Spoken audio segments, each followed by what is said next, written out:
ಏನಾಯ್ತು ಅಮಿತ್? ಬೈಕನ್ನು ತಳ್ಕೊಂಡು ಯಾಕೆ ಹೋಗ್ತಿದ್ದಿ? ಕೆಟ್ಟೋಯ್ತು ಕಣೋ. ಬೈಕ್ ರಿಪೇರಿ ಆಗದ ಹೊರತು ಇನ್ನು ಡೆಲಿವರಿ ಮಾಡೋಕ್ಕಾಗಲ್ಲ. ಸಂಪಾದನೆ ನಿಂತು ಹೋಯ್ತು, ಜೊತೆಗೆ ರಿಪೇರಿ ಖರ್ಚ ಬೇರೆ, ಪೆಟ್ರೋಲ್ ಬೆಲೆ ಏರ್ತಾನೆ ಇದೆ, ಅದರ ಮೇಲೆ ಬೈಕ್ನ ಇನ್ಸ್ಟಾಲ್ಮೆಂಟ್ ಬೇರೆ. ನೀನು ಹೇಗಿದ್ಯಾ? ನಮ್ಮಲ್ಲಿ ಡಾಮಿನಸ್ ಕಂಪನಿ ಓನ್ಡ್ ಬೈಕ್ ಕೊಡುತ್ತೆ, ಪೆಟ್ರೋಲ್ ಕೂಡ ತಾನೇ ತುಂಬಿಸ್ಕೊಡುತ್ತೆ. ಹಾಗಾಗಿ ಸರ್ವಿಸ್ ಟೆನ್ಷನ್ ಇಲ್ಲ, ಪೆಟ್ರೋಲ್ ಜಂಜಾಟ ಇಲ್ಲ. ಅಲ್ವೋ, ಇದು ಬಹಳ ಚೆನ್ನಾಗಿದೆ. ನನಗೆ ಈ ರೀತಿ ಯಾವ ಸಪೋರ್ಟು ಸಿಗಲ್ಲ. ಕೆಲವೊಮ್ಮೆ ನನ್ನಲ್ಲಿ ಆರ್ಡರ್ ಕೂಡ ಇರೋದಿಲ್ಲ. ಇನ್ಸೆಂಟಿವ್ ಸಿಗ್ಬೇಕಂದ್ರೆ ಬಹಳ ದೂರ ಹೋಗ್ಬೇಕು ಅಥವಾ ಬಹಳ ಭಾರ ಎತ್ಕೊಂಡು ಹೋಗ್ಬೇಕು. ಅದ್ರ ಮೇಲೆ ಈ ಸೆಕೆ, ಚಳಿ ಮತ್ತೆ ಮಳೆಯಲ್ಲಂತೂ ಬಹಳ ಕಷ್ಟ ಆಗ್ಬಿಡುತ್ತೆ. ಆದ್ರೆ ನನ್ ಬಳಿ ಫಿಕ್ಸ್ ಸ್ಟೋರ್ ಇದೆ. ಎಲ್ಲ ಆರ್ಡರ್ಸ್ ಅನ್ನು ಅಲ್ಲಿಂದಲೇ ಡೆಲಿವರಿ ಮಾಡಬೇಕಾಗತ್ತೆ. ಮತ್ತೆ ಹೆಚ್ಚು ಆರ್ಡರ್ಸ್ ಬರೋದು ಪಿಜ್ಜಾಕ್ಕಾಗಿ. ಅದೇನು ಹೆಚ್ಚು ಭಾರ ಇರೋದಿಲ್ಲ, ಹಾಗಾಗಿ ದೊಡ್ಡ ಬ್ಯಾಗ್ ಹೊರಬೇಕಾಗಿಲ್ಲ.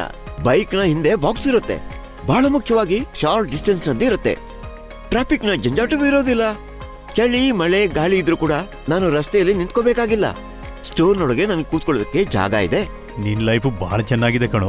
ನಿನಗೂ ಇಂತ ಒಳ್ಳೆ ಲೈಫ್ ಬೇಕಾದ್ರೆ ಹೇಳು, ನಾನು ನಿನ್ನನ್ನ ರೆಫರ್ ಮಾಡ್ತೀನಿ. ಒಳ್ಳೆ ಕೆಲಸ ಬೇಗ ಮಾಡೋ.